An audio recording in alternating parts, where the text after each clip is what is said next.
What's up, everybody? Welcome to Podcast Now Plus. I'm Alex, and in this video, I want to review The Last of Us Episode 4. Honestly, maybe my favorite episode. Now, I know maybe people say that for like each one. I feel like I haven't really done that at all for any of these four, trying to kind of figure out, where do they all rank in my head. Honestly, I really did like this episode. The only criticisms I would even have is how some of the gaming parts that they just moved over one to one were kind of rushed. And when I think that is the weakest element of the show, I feel like you're in a pretty good spot. And to make that very specific, and we'll talk about all of the positives because that really was the entire episode, I'm just talking mainly about the car ride when Ellie is looking through the magazine and, I want to know what all the fuss is about. And I actually rewatched that scene about a week ago. I think people were spreading it around social media.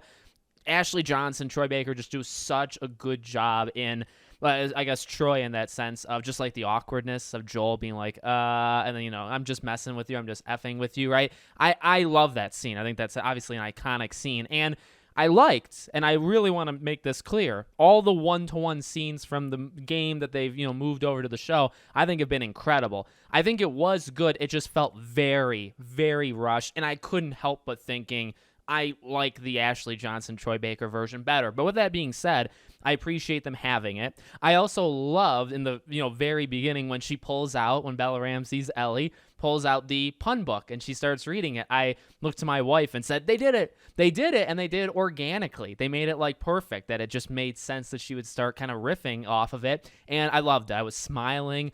Honestly, well, I don't want to say I was smiling throughout like the whole episode because I most certainly wasn't, but this episode had some really feel-good moments in that way. Even, they actually kind of bookmark it, right? Joel's kind of caught off guard with that kind of sense of humor in the beginning, and the end of the episode, she does the diarrhea joke, and that gets Joel, and they start laughing, and I really, really love that scene. I thought that was awesome in that you actually get to see them both, right? Ellie was smiling quite a bit, even when she was holding the gun and Joel would try to pull it away as like a test. She was smiling, a kid-like thing, and I really appreciate that. All those kind of elements of like, you got to imagine her age and how she would actually act, and they do it, right? She's got moments of seriousness, but she also kind of giggles at things, right? I really like that. But even the end got to Joel. So you had those moments. You had the funny moments in the car and all this stuff. Then you had some of the more serious moments, the moments that they did a really good job in this episode. This was crucial,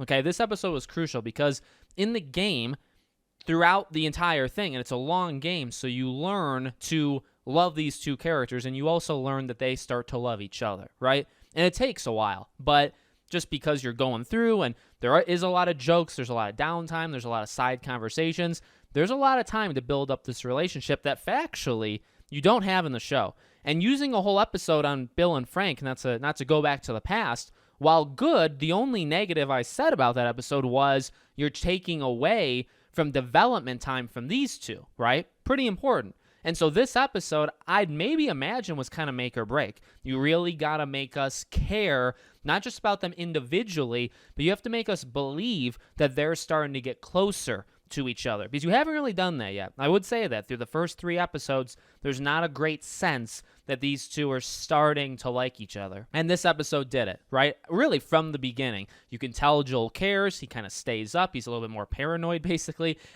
for Ellie's sake, all this stuff. And then, my God, so when the car crashes, right, and you have that little shootout, I love it. Now, it didn't have the iconic, the guy trying to smash Joel into glass and all that stuff. A little vicious, a little something that the way the show is going, I don't really expect them to do that stuff. But what we did get instead was about as good of a job of humanizing a character, a villain, an enemy, as you possibly can. I loved it. I really did. Like, you got Ellie saving Joel, but then you have like that actor, whoever that kid is, not really, more like probably a very young adult, right?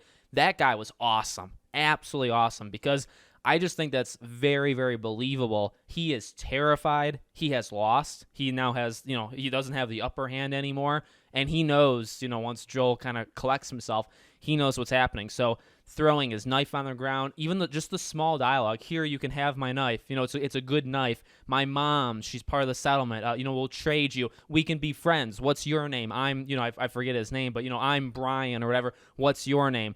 That was masterfully done.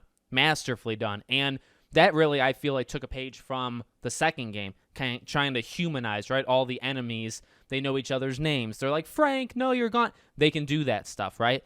That was really, really good. So just that little, 2-minute scene I thought was phenomenal. And then Joel and Ellie, too. Ellie, knowing what was about to happen. And as Bella Ramsey, was kind of walking towards us and back through the hole, kind of that look on her face where she's just trying to fight it. She knows what Joel has to do and is about to do. And, she's getting emotional. I loved it. I loved their moments together, talking with the gun and all that stuff about, and even hurting people when they're walking up the huge building, I should say, right? This episode had so many small scenes. Like, the biggest scenes were that shootout.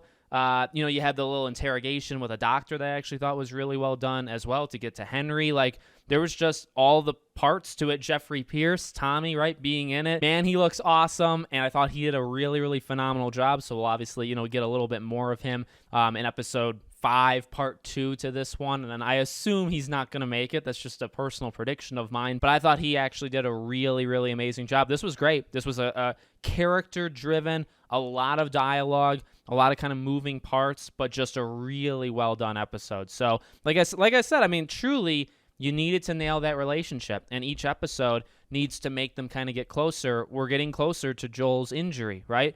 And you got to feel something there, and you got to really feel like Ellie cares and is, protecting. And, you still got a while, but like this episode kind of was that make or break where you've used a lot of time. You had to do the test stuff, then you had to do the Bill stuff, and now, we're getting to the Sam and Henry stuff. Like, you're running out of time to make these two characters start to care for each other and bond.